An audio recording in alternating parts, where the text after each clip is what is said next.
Arvoisat television katselijat, täällä jälleen karboraattorilla on asiaa.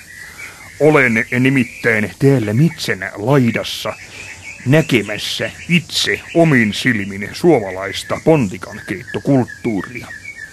Itse asiassa haluaisin mennä ostamaan pojilta potun, niin kuin vanha lausahdus aina ennen vanhaan kuului.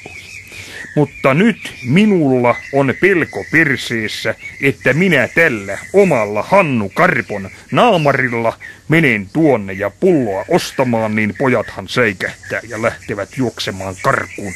Tämä on kerta kaikkiaan vaikea tilanne senkin takia, että minulla on jumalaton kankkunen. Akka pisti minut pihalle enkä tohdi mennä ostamaan pulloa. Se, että jos heittäisin ensin tämän karvahattuni tästä ikään kuin palkkioksi pojille, saattaisin saada potullisen hyvää suomalaista pontikkaa. Toivotaan, että tämä operaatio onnistuu.